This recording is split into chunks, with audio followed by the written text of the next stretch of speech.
tanah yang Allah kirim dari surga, Allah turunkan ke kota Madinah. Raudhah tempat sholatnya Samba Binda. Dan di Taman Raudhah kita menemukan ketenangan. Di Raudhah kita banyak berdoa, sholat sunat taubat, sholat hajat, dan kita sholat sunnah di Raudhah. Kita berdoa, kita menangis di Raudhah dalam sujud kita, meminta kepada Allah agar nanti kita dipertemukan dengan Nabi Muhammad SAW. Di Raudhah, saudaraku, kita berselawat untuk kanjeng Nabi kita. Dulu ya. Nanti kalau ibu sudah bosan duduk, suruh berdiri saya. Bismillahirrahmanirrahim. Assalamualaikum warahmatullahi wabarakatuh. Bismillahirrahmanirrahim. Alhamdulillahirabbil alamin. Allahumma shalli ala sayyidina Muhammadin abdika wa rasulika nabiyil ummi. Saudara-saudaraku semuanya yang insya Allah dimuliakan Allah Subhanahu wa taala. Pertama dan paling utama tentu tidak pernah lupa kita panjatkan rasa puja puji syukur kita kepada Allah.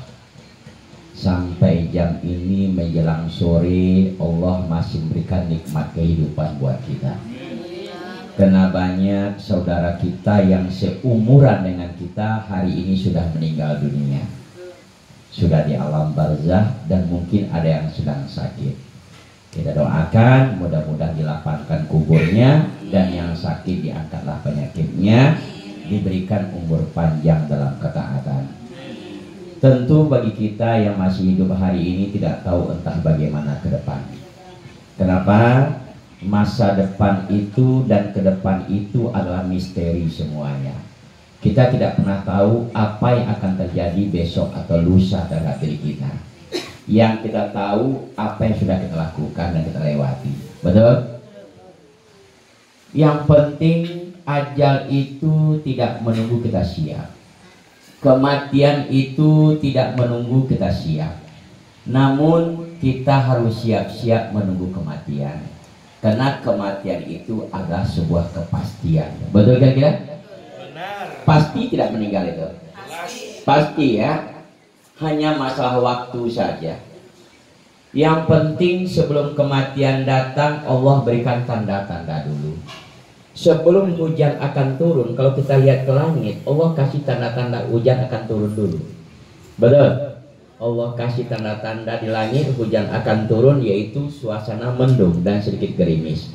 Supaya kita segera bersiap-siap mencari payung. Seandainya hujan turun, kita nggak kebasahan. Begitupun dengan kematian jamaah. Ketika kematian sudah mendekati umatnya Rasul, Allah kirim tanda-tanda kematian dulu. Betul? Rata-rata Allah kirim dulu tanda-tanda kematian itu berupa firasat bahwa dia akan meninggal. Ada nggak? Saya tanya jamaah sudah ada belum firasatnya? Belum. Allah kirim dulu nih firasat-firasat akan meninggal. Yang kedua Allah beri tanda-tanda. Apa tanda-tandanya? Mungkin sedikit sudah mulai muncul uban. Betul? Di kepala sudah ada uban, gigi sudah mulai copot atu-atu. Betul? Kalau dulu senyumnya manis, sekarang tinggal kenangan. Ya. Dulu senyumnya lepas, sekarang senyumnya dikulum. Ya. Dan kulit sudah mulai kendor. Ini kan tanda-tanda kematian yang nggak lama lagi akan meninggal dunia. Supaya kita berpikir ya tafakarun, agar kita berpikir bahwa nggak lama lagi kita akan meninggal. Pertanyaannya, apa yang sudah kita persiapkan? Sudahkah kita cukup saldo akhirat kita menjemput kematian itu? Rata-rata kita sibuk berpikir tentang saldo dunia. Betul? Melihat laci kok uang sedikit, melihat dompet kok uang sedikit, padahal dompet nggak dibawa ke alam barzah. Betul? Emas tidak dibawa ke alam barzah. Betul? Nah, hari ini mudah-mudahan dengan majelis ilmu ini bertambahlah saldo akhirat kita. Ya. Dan yang belum sempat melaksanakan ibadah umroh atau haji, mudah-mudahan segeralah berangkat umroh atau haji. Kenapa demikian?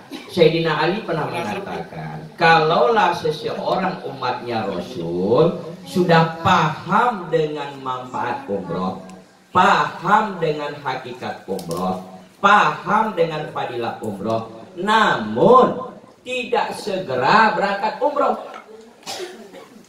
maka tunggulah dua kematian. Yang pertama Yahudi, yang kedua kematian dalam keadaan Nasrani.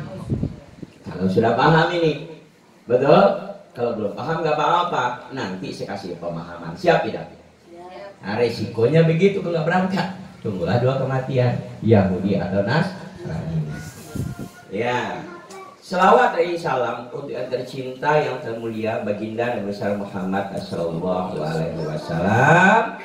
Ya, semoga kita diakui sebagai umatnya Sayyidina Muhammad sallallahu alaihi wasallam, dan mudah-mudahan kita dipertemukan di surganya Allah Subhanahu wa taala. Ya. Nabi putra Abdullah. Mana suaranya? Nah, ya kan kita diikuti. Ya. Saya ulang. Nabi putra Abdullah, Nabi Allah Muhammad. Ikuti dulu ya. Bisa? Semangat ya. Saya ulang. Nabi putra Abdullah, kagak nyambung.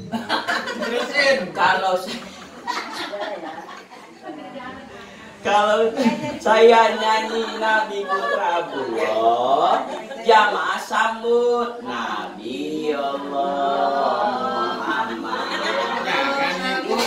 Paham orang? Iya, paham. Paham ya?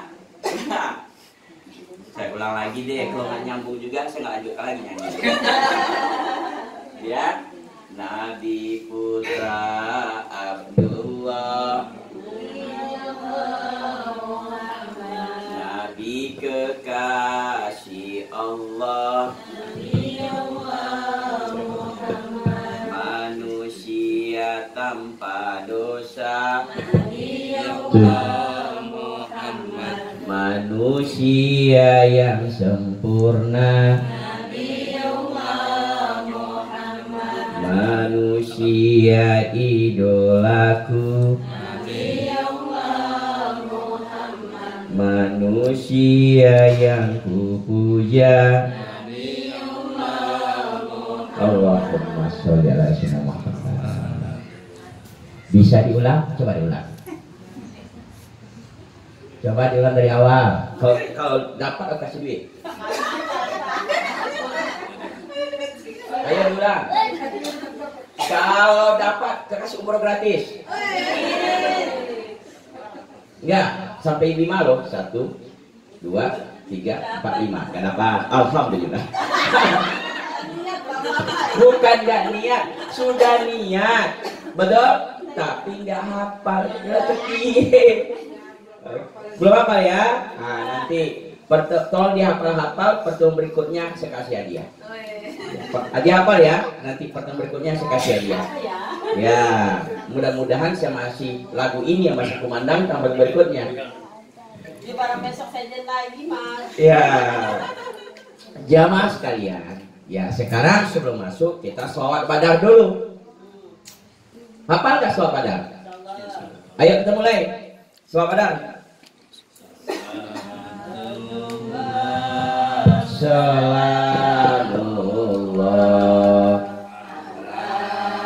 Yang semangat dong.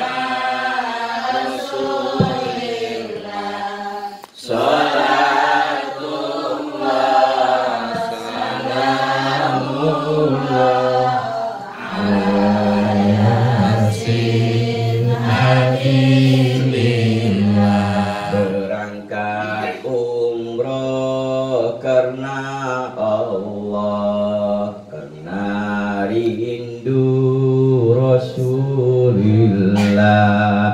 minta ampun kepada Allah saat tawaf di Baitullah. Salatullah salamullah ala Rasulillah.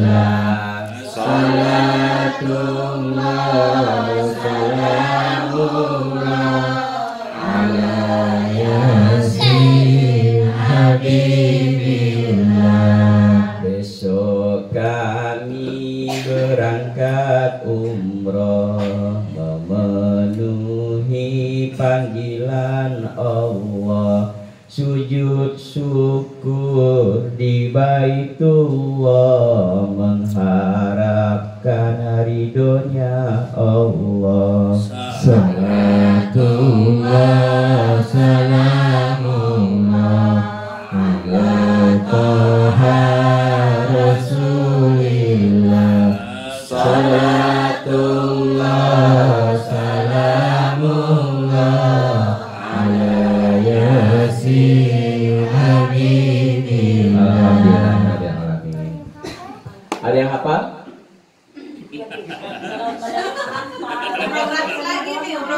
Umroh gratis loh. Sudah 2 kali aku tawarkan umroh gratis loh.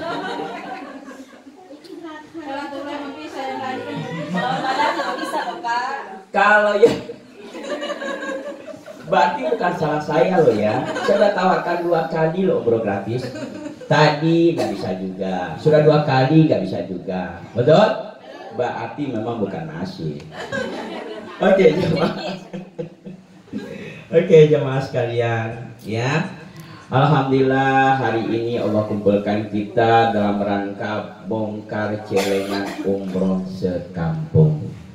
Mudah-mudahan niatnya jamaah tercapai semuanya.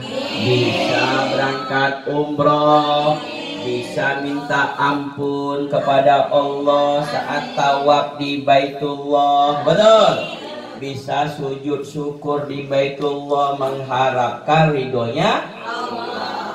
Kenapa jamaah? Karena banyak orang-orang yang punya niat umroh, yang ingin umroh sampai meninggal belum sempat umroh. Banyak nggak? Banyak kan? Ada orang yang kaya, jangankan untuk haji, umroh aja kagak sempat sampai meninggal. Ya. Ada orang yang susah sampai meninggal nggak umroh juga. Padahal mereka punya niat. Mudah-mudahan sebelum rahmatullah yang kita tuju, mudah-mudahan kita menuju Baitullah. Jamaah, mau ke Baitullah atau ke rahmatullah kita ini? Biar enak ceramah saya. Kalau Ustadz, kami maunya ke rahmatullah, kita bicara kematian. Baitullah atau rahmatullah? Baitullah. Oke, kalau Baitullah, makanya hari ini kita akan berbicara tentang makrifat Baitullah, tentang keajaiban Baitullah, tentang apa saja sih manfaat-manfaat orang yang berangkat ke Baitullah. Jamaah sekalian, pernahkah jamaah melihat ada orang yang bolak-balik berangkat umroh? Banyak. Adakah jamaah melihat ada orang yang setiap 2 tahun sekali berangkat umroh? Adakah jamaah melihat orang sudah puluhan tahun umurnya belum juga umroh? Banyak mana yang sudah berangkat dengan yang belum? Suaranya mana? Banyak yang mana sudah berangkat dengan yang belum? Kalau begitu banyak mana yang bahagia dengan yang gelisah? Itulah jawabannya. Itulah jawabannya. Ya, seandainya banyak orang berangkat ke rumah Allah Mekah Madinah, maka banyaklah orang yang bahagia. Karena tidak ada tampak kesedihan di wajah orang yang berangkat umroh. Justru yang ada ketenangan dan kegembiraan. Yang sedih itu wajahnya tidak pernah berangkat. Coba kita lihat wajah-wajah orang yang nggak pernah berangkat ke Baitullah. Sedih kita melihatnya.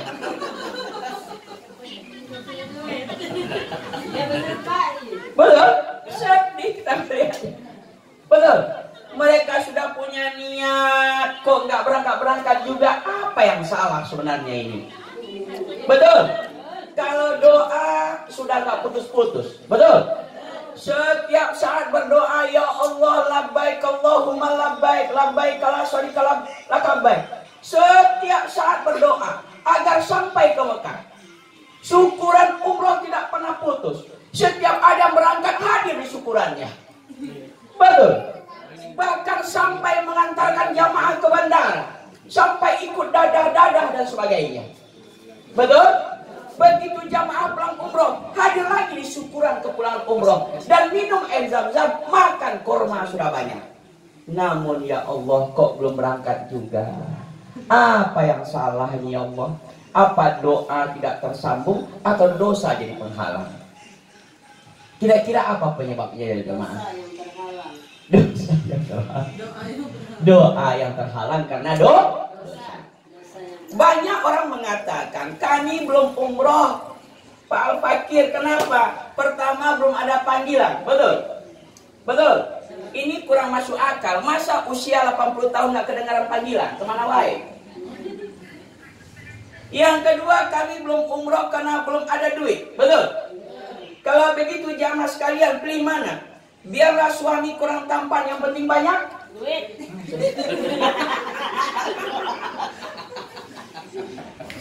Keceplosan.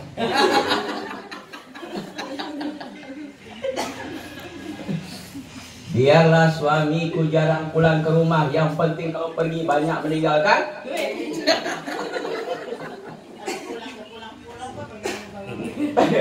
Di transfer. Jauh nggak apa-apa yang penting tempe. Iya.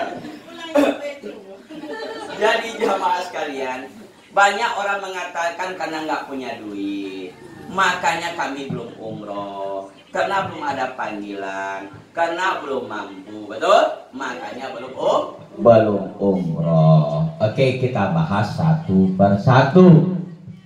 Sepakat tidak? Kenapa belum umroh? Karena nggak punya duit. Sepakat tidak? Yakin itu alasannya? Yakin? Salah satunya itu? Oke. Kalau memang duit yang jadi alasan, tentu umroh itu milik orang-orang kaya saja. Setuju? Tapi adakah seorang pemulung tukang mencari ya aqua gelas bekas berangkat haji? Ada nggak? Adakah kuli cuci betul yang berangkat haji? Secara uang mereka tidak banyak. Justru lebih banyak uang mereka dibanding uang Anda dibandingkan uang mereka. Tapi kenapa mereka berangkat? Saudara belum. Kalau uang jadi alasan. Betul?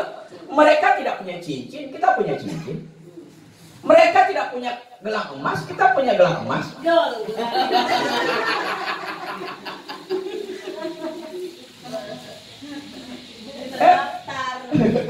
Betul? Mereka tidak punya gelang emas. Kita punya gelang emas. Mereka tidak punya handphone yang bagus. Kita punya handphone yang bagus. Pakaian mereka tidak sebagus pakaian kita. Namun kenapa mereka berangkat? Kita juga belum. Kalau uang jadi alasan, pasti mereka tidak berangkat. Setuju jemaah? Berarti bukan uanglah alasannya. Alasan yang terbaik, belum berani mengeluarkan uang. Nah, itu dia. Yang kedua, belum ada panggilan. Kita bahas. Jamaah sekalian. Contoh, kalau jamaah itu sakit, ibu kalau sakit kemana perginya? Dokter. Dokter apa dukun? Ke dokter. Oke. Kalau sakit datang ke dokter. Ke rumah sakit dong. Ke puskesmas, betul? Oke. Kalau sudah sampai di puskesmas, langkah keduanya apakah duduk baik atau daftar? Daftar. Kenapa mesti daftar? Ya dipanggil. Supaya diapain? Dipanggil siapa? Kalau ibu-ibu datang ke puskesmas ngobatin penyakitnya, sudah sampai ke puskesmas, namun nggak daftar, kira-kira dipanggil nggak sama dokter? Enggak kan? Sama umroh pun demikian. Walaupun ibu sering ke pengajian, banyak makan korma, banyak minum air zam-zam, nangis tiap malam, kalau nggak daftar, ya nggak dipanggil juga dong. Nah, nangis mulu, daftar enggak, ya nggak akan dipanggil. Betul? Artinya kenapa kita belum dipanggil? Karena belum. Jadi bagaimana caranya supaya dipanggil harus. Nah, jadi lupakan kami belum dipanggil itu salah. Yang jelas belum daftar. Paham jamaah? Jadi kalau mau umroh caranya, oke. Ikutin Al-Fakir, ikutin. Allah belum tentu memanggil. Yang kencang suaranya. Aku kencangin ya. Nah, Allah belum tentu memanggil orang yang mampu. Tetapi Allah pasti memampukan orang yang dipanggil. Pertanyaannya, stop. Pertanyaannya, ya, pertanyaannya dipanggil dulu atau dimampukan dulu? Dipanggil dulu. Hah? Dimampukan dulu. Ah, ini ada dua kubu ini. Pertanyaannya dipanggil dulu atau dimampukan dulu? Dipanggil dulu bagian. Oke, berarti belum connect ya. Ikuti lagi. Allah pasti memampukan orang yang dipanggil. Stop. Pertanyaannya, dipanggil dulu atau dimampukan dulu? Apa? Apa? La ilaha illallah Muhammadur Rasulullah. Sekarang begini. Udah, minum dulu. Kayaknya kurang air ini. Minum. Kurang air. Air. Dipanggil dulu Bapak, karena Allah tahu kita mampu. Ya Allah. Minum dulu. Kayaknya kurang konsen dehidrasi kayaknya. Karena kalau mampu kan orang banyak yang mampu, tapi belum tentu dipanggil.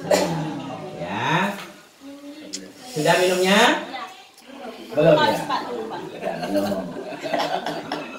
Kita mah bercanda-bercanda aja yang penting masuk ya. Ya. Para ini minum atuh ngeplok bae. Ya. Oke. Dengarin. Allah pasti memampukan orang yang dipanggil. Yang dimampukan itu siapa? Yang apa? Yang dipanggil. Pertanyaannya, dipanggil dulu kah atau dimampukan dulu? Nah, dipanggil dulu. Ya. Betul? Nah, ya. Nanti kalau sudah agak-agak minum lagi ya. Jadi begitu, makanya saya harus bicara sesuai dengan kaumnya. Ya. Ya. Jadi begini. Kalau orang mengatakan saya belum umroh karena belum mampu, itu salah. Kenapa kamu belum mampu? Karena kamu belum dipanggil. Karena yang dimampukan itu yang dipanggil. Nah, dipanggil. Siapa yang manggil? Allah akan memampukan orang yang dipanggil. Allah akan memberangkatkan orang yang dimampukan. Dan Allah akan memabrurkan orang yang diberangkatkan. Kenapa pemulung bisa haji? Kenapa kulit cuci mampu? Karena mereka dipanggil. Makanya mereka dimampukan Allah. Kenapa mereka dipanggil? Karena mereka daftar. Kenapa kita tidak mampu? Karena kita belum dipanggil. Kenapa kita belum dipanggil? Karena belum daftar. Paham orang? Jadi kalau mau dipanggil caranya? Daftar. Daftar dulu, dipanggil, dimampukan. Oke? Kami siap daftar. Cuman kami bingung untuk melunasi. Betul? Kalau uang 2,5 juta mah kami punya. Betul? Gelang bisa kami lepas. Betul dong? Kalau 2,5 juta. Betul? Boleh tidak? Bagi kemarin Bu. Nah, nggak apa-apa, lepas aja. Betul?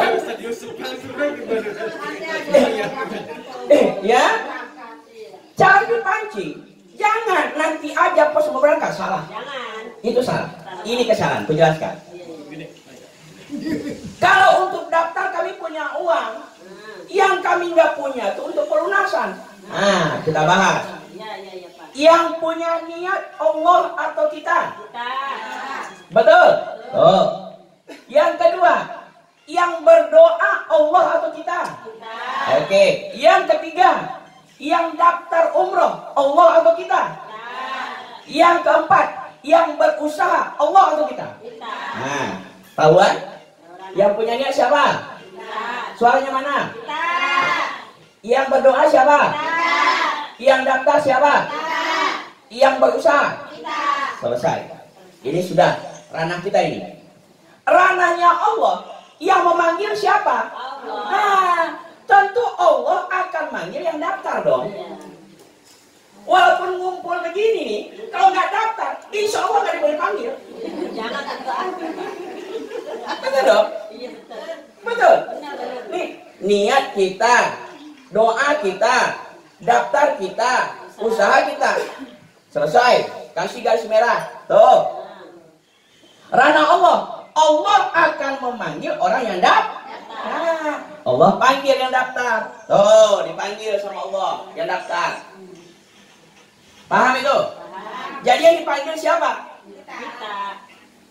Yang daftar. Kita. Ya daftar aja kali. Yang daftar jawab kan?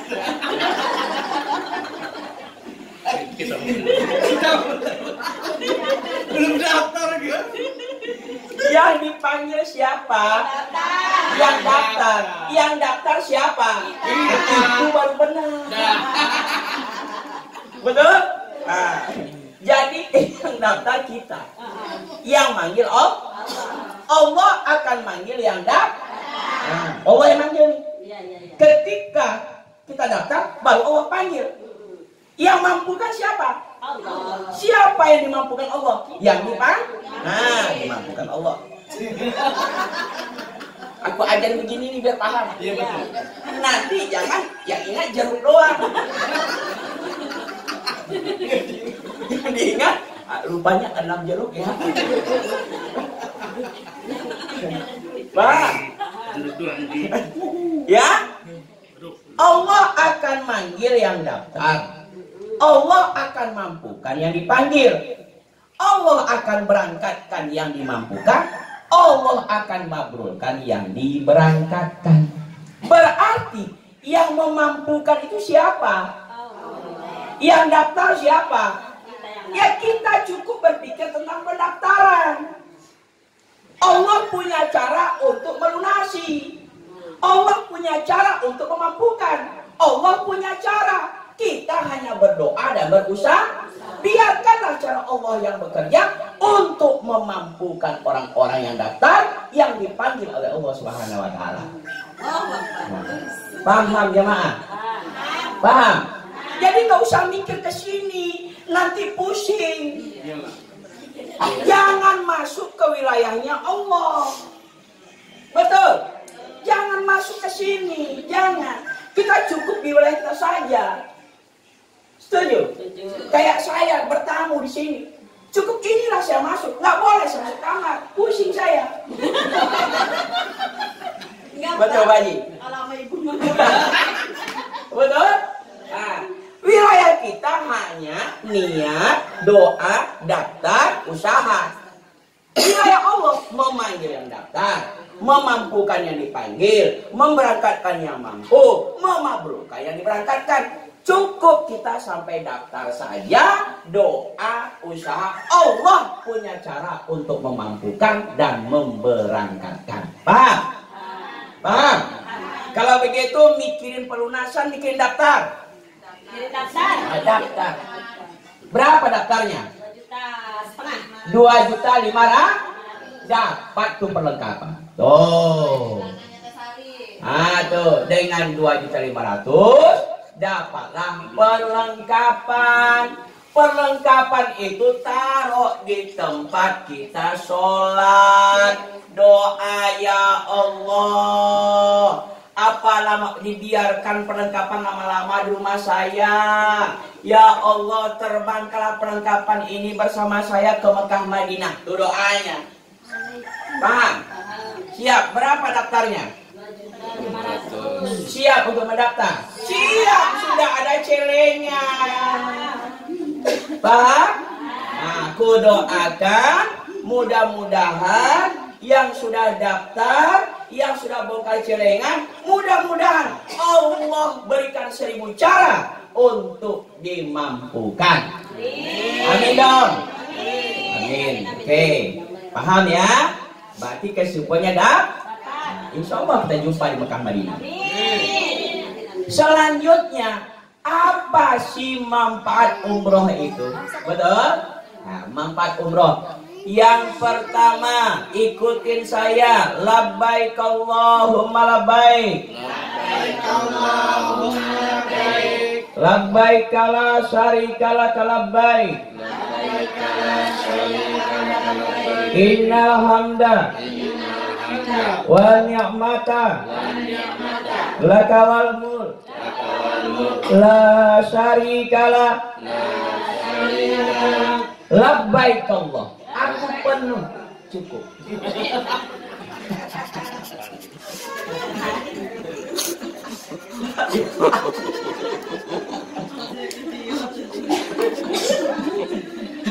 Aku penuhi panggilanmu ya Allah. Berarti sesungguhnya umroh dan haji itu menyempurnakan rukun Islam yang kelima.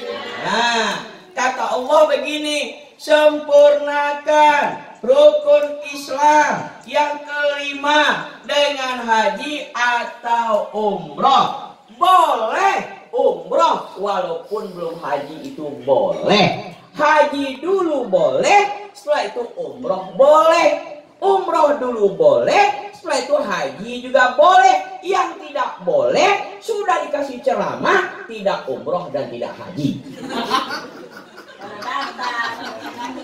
Udah dikasih ceramah. Hah?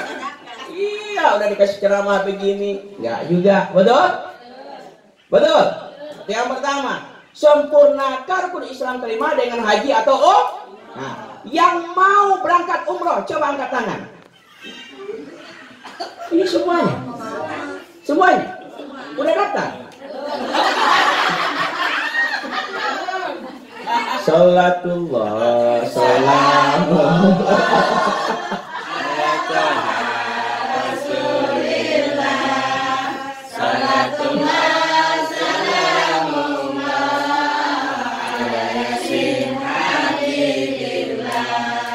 Berangkat umroh karena Allah, karena rindu Rasulullah, minta ampun kepada Allah saat tawaf di Baitullah.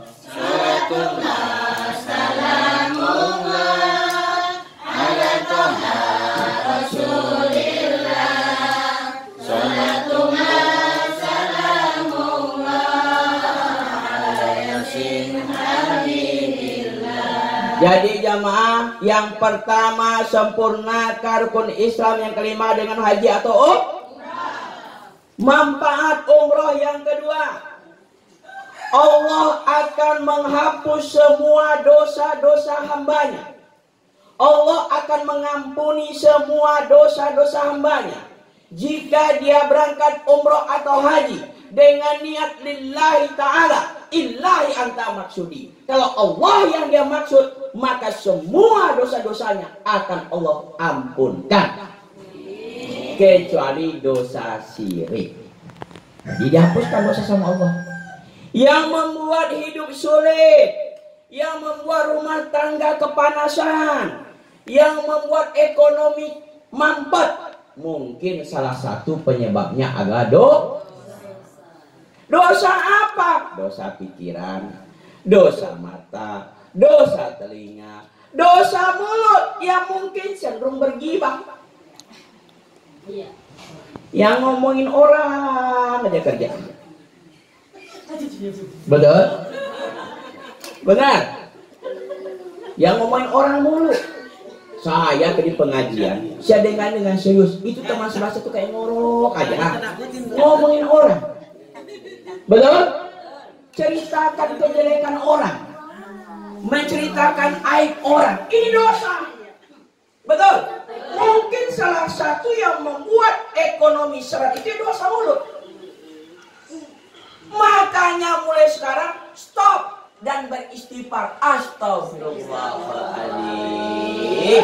Ternyata lidah ini melukai hati orang lain. Ikutin Al-Fakir, ya Allah, ampunkan dosa mulut kami. Kenapa nggak diikutin? La ilaha illallah Muhammadar Rasulullah. Ayo kita minum.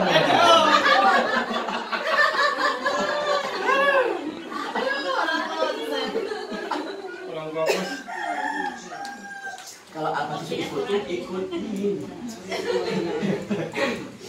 Paham itu? Nah, sampai di mana tadi bicara? Ya Allah. Ikutin. Ya Allah. Ampunkanlah dosa mulut kami. Banyak orang yang tersakiti akibat lidah kami. Astagfirullahaladzim. Dosa hati, dosa tangan, dosa langkah kaki dan sebagainya. Umroh itu menghapus segala bentuk dosa. Dosa syirik. Yang ketiga jamaah, manfaat umroh itu kalau dosanya sudah dihapuskan, tentu rezekinya kembali lancar. Kalau rezeki mau lancar gampang, hapuskan dosa. Kalau dosa mau dihapuskan gampang, berangkatlah umroh. Kalau mau umroh gampang, daftar. Betul? Jadi umroh itu mempelancar rezeki. Tidak akan pernah jatuh miskin seseorang kalau berangkat umroh. Jangan takut uang hilang 30 juta. Jangan takut hartamu berkurang. Justru umroh itu mempelancar rezekimu. Jangan takut perhiasanmu berkurang. Betul? Justru umroh itu akan menambah perhiasanmu. Setuju? Jadi tidak ada orang akan jatuh miskin dengan umroh atau haji. Namun banyak orang menjadi miskin, jatuh miskin, tetap miskin karena tidak pernah mau berangkat umroh atau haji. Paham jemaah? Apa yang dipahami? Coba diulang.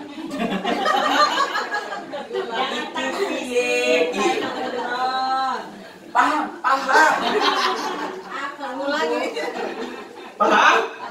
Jadi umroh itu mempelancar rezeki. Buktinya mana? Lihat orang-orang yang berangkat umroh. Lihat Sohibul Bait Pak Haji. Lihat keadaannya. Luar biasa. Betul? Allah berikan curahan nikmat yang tidak pernah putus-putusnya. Makanya kalau rezeki mau lancar berangkat umroh. Tuh. Yang keempat, apa manfaat umroh? Apa kata Allah?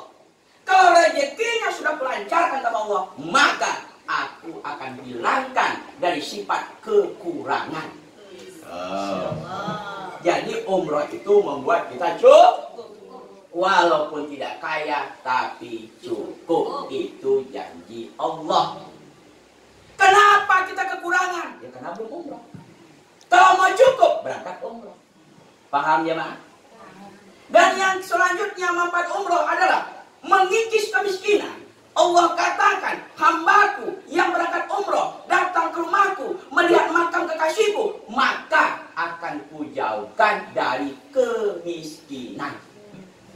Jadi umroh itu menjauhkan kita dari kemiskinan.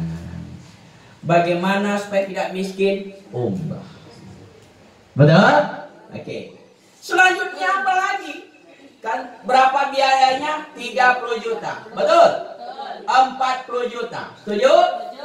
Terlalu murah untuk Allah dibandingkan kenikmatan mata yang kita pakai, dibandingkan kenikmatan nyawa yang kita pakai, dan kenikmatan hidup. Murah 30 juta itu untuk Allah dibandingkan kenikmatan yang lain. Tapi Allah katakan, nggak usah khawatir. Mari kita buka hadis Wa Tabrani. Bisa disampaikan. biaya umroh yang dikeluarkan akan Allah ganti 700 kali lipat. Itu hadis riwayat Ahmad At-Tabarani. Biaya umroh yang kita keluarkan Allah akan ganti 700 kali lipat. Kalau umrohnya 30 juta, Allah ganti 700 kali lipat, 2,1 miliar.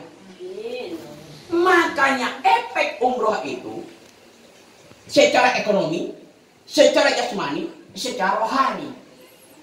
Umroh itu akan menyehatkan jasmani, menyehatkan rohani, juga menyehatkan ekonomi. Berarti kalau aspek ekonomi, umroh itu membuat kaya. Paham jemaah? Umroh itu membuat kaya. Nah, oke, mau umroh? Mau umroh? Siap? Nah, ikutin Al-Bakir. Bismillahirrahmanirrahim.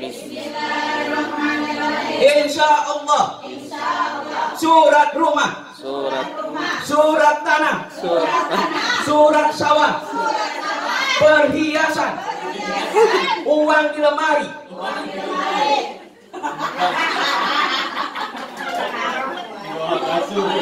Di bawah kasur ya.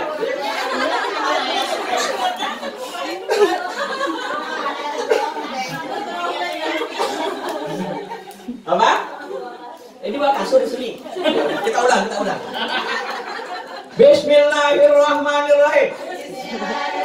Insyaallah. Surat tanah. Surat rumah. Uang di rekening. Uang di bawah kasur. Perhiasan. Insyaallah. Sebahagian kami gunakan untuk umroh. Mudah kan? Kan nggak semuanya sebagian. Yang penting berani tidak, betul? Udah pakaian stop beli pakaian. Udah penuh lemari sama pakaian. Betul?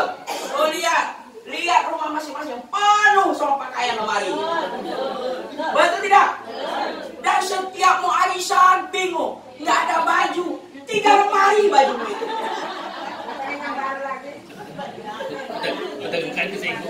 Betul? Kenapa Pak Haji?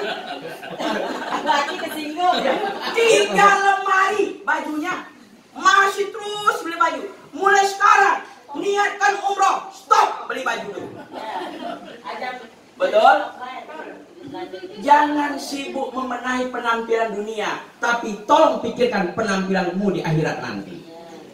Begitu jamaah. Betul? Dan apalagi saya stop dulu renovasi rumah, stop. Jangan sibuk renovasi rumah terus setiap 6 bulan sekali renovasi rumah. Renovasi rumahmu di alam barzah. Rumahmu akan kamu tinggalkan. Baju di lemari kamu tinggalkan. Perhiasanmu kamu tinggalkan. Ketika engkau meninggal dunia, maka suamimu akan mengatakan tidak boleh membawa perhiasan, tidak boleh bawa gelang, bawa cincin, bawa kalung ke alam barzah. Suamimu akan membuka kalung itu.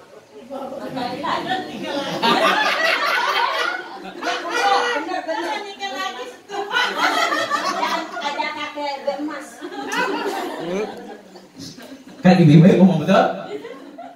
Boleh nggak gelang dibawa ke dalam kubur? Ya boleh. Kalau nanti akan dibuka sama suami. Nggak boleh dibawa ke dalam kubur, haram. Harum. Betul? Betul? Nanti ditimbang-timbang ini lumayan juga. Betul? Bajumu 3 lemari akan dipakai sama siapa nanti? Istri muda.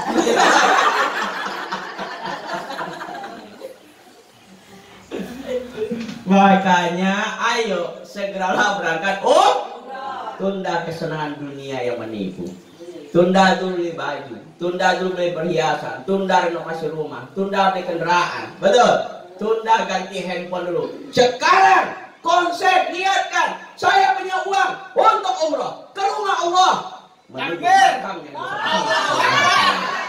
Begitu. Saya punya cincinku, lepas cincinku untuk umroh daripada nanti buat istri muda.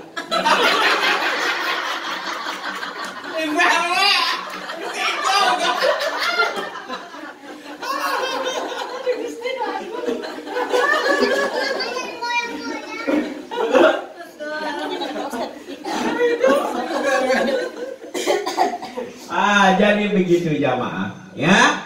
Korbankan uangmu untuk Allah, betul? Karena umroh itu sedekah ekstrim, maka balasan juga berbahagialah orang yang sudah pernah umroh. Ya, lihatlah wajah-wajah orang yang sudah pulang umroh. Mereka penuh ketenangan. Kenapa jamaah sekalian? Ketika Anda tawaf di Baitullah, labbaik Allahumma labbaik, itu rahmatnya anak pun. Ketika Anda sholat di Baitullah, 40 rahmat. Anda melihat Baitullah dengan mata hati, 20 rahmat.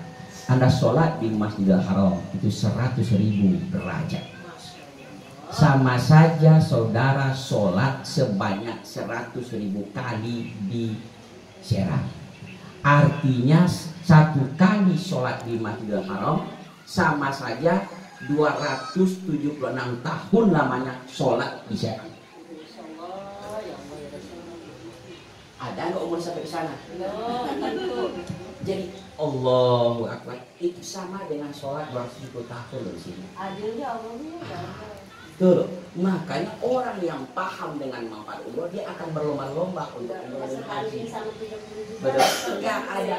Nggak sebanding dengan uang 30 juta itu dibandingkan nikmat yang akan kita dapatkan setelah pulang umroh. Dan sholat di Masjid Nabawi 1000 kali derajat. Makanya luar biasa. Allahu Akbar. 100.000 derajat. Sama dengan sholat selama 270 tahun di luar Masjidil Haram. Luar biasa. Umur kita paling 70 tahun. Makanya ayo segera berangkat umrah. Berangkat saja maaf. Betul? Lupakan kesenangan dunia. Udah cukuplah dunia. Umur kita ini sudah waktu asar. Betul? Bentar lagi masuk maghrib, isya dan mati. Setuju? Umur sudah berapa kita ini? Udah jelita atau lolita? Lolos 50 tahun. Berarti kan lolita kan? Sudah lolos 50 tahun. Betul? Betul? Jadi kita ini sudah masuk ke fase tua. Habis ini fase kematian. Betul? Nah, disitu akan dipertanggungjawabkan. Apa kata Allah nanti? Begitu kematian datang, jamaah begini. Ketika orang itu meninggal dunia, sebenarnya mereka tuh seperti seorang bermimpi. Ya, jenazah itu dia tahu dia dimandikan. Dia tahu dia dimandikan. Cuma rasa mimpi. Kok saya dimandikan ya? Rasa mimpi gimana sih? Betul? Dan dia melihat orang banyak datang ke rumahnya. Cuma mimpi, perasaannya mimpi. Dan dia tahu dia dikafani. Dia tahu dia dimasukkan ke alam kubur. Namun dia belum sadar. Begitu selesai digali kuburnya, ditanam, ditimbun, 7 langkah pengantar itu datang, pergi. Allah kembalikan dulu. Allah kembalikan rohnya. Hidup lagi di alam barzakh. Dia terbang. Disitulah dia mulai melihat, kok gelap sekali ya? Kok gelap? Kata jenazah gitu. Loh, kok ada tanah? Kok ada tanah ya? Kok lembab? Ya kan? Kok pengap begini? Dan dia badannya, mana pakaianku? Kenapa aku telanjang begini? Disitulah dia tersadar bahwa dia sudah meninggal dunia. Pada saat dia sadar, disitu dia menangis, menjerit sekuat tenaga minta tolong. Memanggil orang tuanya, memanggil ayahnya, memanggil pasangan, memanggil orang-orang yang dia sayangi. Dan tidak satupun orang yang bisa menolong dia. Disitulah dia mengatakan, minta kepada malaikat agar dia dihidupkan lagi. Tolong saya hidupkan lagi. Kalau seandainya saya diizinkan hidup lagi, tidak usah lama-lama, 1 hari saja, maka saya akan sujud, saya akan sedekah, saya akan umroh atau haji. Cuman apa kata mereka? Terlambat. Sudah 60 tahun engkau diberikan umur. Sudah 70 tahun engkau diberikan hidup. Masa sih 9 hari kamu tidak berani mampir ke rumah Allah Subhanahu wa Ta'ala? Betul? Nah, itu nanti akan ditanya. Assalamualaikum ya ahli kubur. Ditanya. Semua pertanyaan terjawab dengan amalnya. Dan terakhir dia tanya, sudah umroh belum? Nah, selesailah saudara di sana. Nah, bukan kalau waktu itu ada ceramah dari Pak Sultan di rumah Pak Haji. Kenapa nggak segera berangkat umroh? Kenapa masih beli baju baru? Kenapa menambah-nambah perhiasan? Betul? Nah, insya Allah berangkat siap berangkat umroh? Nah, sebelum kita akhiri dakwah kita sore hari ini, yuk sama-sama kita pejamkan dulu mata kita. Pejamkan mata, merem, jangan ngintip, merem. Nurut saja. Udah dipejamkan? Apa yang kelihatan? Udah ada. Nah, berarti udah terpejam. Adanya Baitullah aja pandangan. Alhamdulillah. Ya. Kalau sudah terpejam matanya, dalam hati kita katakan, ya Allah, hamba ingin berangkat umrah. Ya Allah, hamba ingin berangkat umrah. Ya Allah, hamba ingin berangkat umrah. Dan tolong minta kepada Allah, ya Allah, kembalikan ingatan kami akan dosa-dosa yang pernah kami lakukan. Kembalikan ingatan kami, ya Allah, akan dosa-dosa yang pernah kami lakukan. Dosa pikiran kami, dosa telinga kami, dosa mata kami, dosa mulut kami. Kembalikan, munculkan di ingatan kami, ya Rabbana, dosa tangan kami, dosa hati kami, dosa langkah kaki kami, dosa maksiat kecil, maksiat besar yang pernah kami lakukan. Munculkan, ya Allah, ingatan akan semua dosa-dosa yang kami pernah lakukan. Dosa durhaka kami kepada ayah dan bunda, dosa mulut kami yang menyakiti hati orang lain. Jika sudah teringat semua dosa itu, yuk sama-sama kita beristighfar. Astaghfirullahaladzim, astaghfirullahaladzim, astaghfirullahaladzim. Jamaah sekalian, insya Allah dengan izin Allah kita akan berangkat menuju Baitullah, menuju kota suci, menuju Masjidil Haram. Kita rindu akan Allah dan rindu sama Sayyidina Muhammad Rasulullah SAW. Kita sampailah di kota Mekah, jamaah sekalian, dan sebentar lagi kita akan melaksanakan ibadah tawaf. Bayangkan jamaah, pada saat ini semua kita ada di sisi Hajar Aswad. Kita ada di sisi Hajar Aswad akan melaksanakan ibadah tawaf. Dari Hajar Aswad sampai ke makam Ibrahim, kita sama-sama akan membacakan subhanallah walhamdulillah wala ilaha illallah Allahu akbar. Dari makam Ibrahim sampai ke Rukun Yamani kita berdoa kepada Allah, ya Allah, ampunkan dosa ayah dan bunda kami. Jika saat ini ada ayah dan bunda kami yang sudah meninggalkan dunia ini, tolong lapangkan kuburnya, ya Allah, jangan siksa ayah dan bunda kami. Jadikanlah alam kuburnya sebagai taman barzah, sebagai taman surga dalam barzahnya, ya Rabbana. Ya Rabbana, jika ada di antara kami ayah dan bunda hari ini sedang sakit, ya Allah, mohon angkat penyakitnya, ya Allah. Panjangkan umur taatnya agar bisa melaksanakan ibadah umroh bersama kami. Dari Rukun Yamani sampai ke Hajar Aswad kita akan bacakan doa sapu jagat. Kita mulai dengan bismillah. Ikutin Al-Fatih dengan suara hati yang paling dalam. Labbaik Allahumma labbaik, labbaik la syarika laka labbaik, innal hamda wa ni'mata laka wal mulk la syarika lak. Ya Allah, labbaik Allahumma labbaik, labbaik la syarika laka labbaik, Innal hamda wa ni'mata laka wal mulk la syarikalah. Ya Rabbana labbaik Allahumma labbaik labbaik la syarika laka labbaik. Innal hamda wa ni'mata laka wal mulk la syarikalah. Selesai kita melaksanakan ibadah tawaf, maka kita akan melaksanakan sholat sunnah tawaf 2 rakaat menghadap Baitullah. Di situ Allah turunkan 40 rahmat. Di situ kita berdoa kepada Allah, semoga Allah ampunkan semua dosa-dosa dan kesalahan kita, dan Allah jadikan ibadah umroh kita ibadah umroh yang mabrur dan makbul. Kita sa'i Safa Marwah, tahallul, dan esoknya kita akan menuju kota Madinah.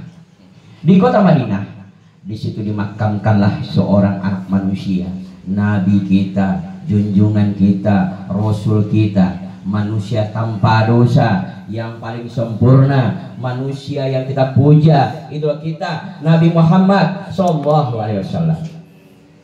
Di situ dimakamkan di tanah Madinah, dan saat ini kita berada di Madinah dan kita akan masuk ke Raudhah. Raudhah adalah tanah sorga, tanah yang Allah kirim dari sorga, Allah turunkan ke kota Madinah. Raudhah tempat sholatnya sang baginda, dan di taman Raudhah kita menemukan ketenangan. Di Raudhah kita banyak berdoa, sholat sunat taubat, sholat hajat, dan kita sholat sunnah di Raudhah. Kita berdoa, kita menangis di Raudhah dalam sujud kita, meminta kepada Allah agar nanti kita dipertemukan dengan Nabi Muhammad SAW. Di Raudhah, saudaraku, kita berselawat untuk kanjeng Nabi kita. Ikutin Al-Fakir. Ya Nabi, salam alaika. Ya Rasul, salam alaika. Ya Habib, salam alaika. Sholawatullah alaika. Ya Nabi, salam alaika. Ya Rasul, salam alaika. Ya Habib, salam alaika. Sholawatullah alaika. Ya Nabi, salam alaika. Ya Rasul, salam alaika. Ya Habib, salam alaika. Sholawatullah alaika. Amin Allahumma amin. Jamaah sekalian, insya Allah Al-Fakir saya berangkat umroh tanggal 17 Januari 2024, di mana kota Mekah Madinah pada bulan Januari dalam keadaan sejuk dan dingin. Jadi jika jamaah ingin berangkat umroh nanti, insya Allah kita sama-sama tanggal 17 Januari 2024. Siap berangkat jamaah? Siap berangkat? Nah, tanggal berapa berangkatnya? Tanggal berapa berangkatnya? 17 Januari. Semoga ibadahnya mabrur dan makbul. Nanti Ibu Guru Supriyah pun insya Allah berangkat 17 Januari. Bapak Guru Uun pun berangkat 17 Januari. Dan Bapak Hadromi pun insya Allah berangkat 17 Januari menemani jamaah sekalian. Yuk sama-sama sekampung kita berangkat 17 Januari. 1 adalah Tauhid, 7 ada Al-Fatihah, 7 lapis langit dan bumi, dan 7 yang berulang-ulang setiap hari kita baca. 17 Januari adalah angka yang bagus untuk berangkat umroh. Siap berangkat 17 Januari? Sebelum Al-Fakir tutup, kemarin kita punya jamaah 3 hari pulang umroh meninggal dunia. Enggak usah khawatir Ibu, bukan begitu maksud saya. Nanti pelopor aku meninggal tidak begitu. Ya, ini kemarin baru 3 hari ngomong, jangan khawatir pulang. Ini surat takut kalau begitu aku meninggal pulang, enggak. Ya, 3 hari pulang umroh dia meninggal dunia. Saya ingat waktu itu nyanyi, dia nangis waktu nyanyi. Apa nih waktu itu? Bila Israel datang memanggil, jasad terbujur di pembaringan, sekujur tubuh akan menggigil, sekujur badan kan kedinginan, sekujur tubuh akan menggigil, sekujur badan kan kedinginan. Tiada lagi hai guna harta kawan karib sanak saudara, jikalau ada amal di dunia, itulah yang menjadi penolong kita. Jikalau ada amal di dunia, itu yang menjadi penolong kita. Itu nyanyi saya kemarin. Pulang umroh 3 hari kemudian dia meninggal dunia. Ya, nah, insya Allah kalaupun nanti kita meninggal dalam keadaan husnul khotimah, berangkat umroh jamaah sekalian. Mudah-mudahan tanggal berapa berangkat umrohnya? 17 Januari tahun 2000. Siap berangkat? Semoga Allah mudahkan, Allah lancarkan, betul. Dan insya Allah sama-sama kita untuk menggapai umroh predikat yang mabrur dan makbul. Allahu Akbar. Terima kasih. Assalamualaikum warahmatullahi wabarakatuh. Waalaikumsalam warahmatullahi wabarakatuh. Masya Allah.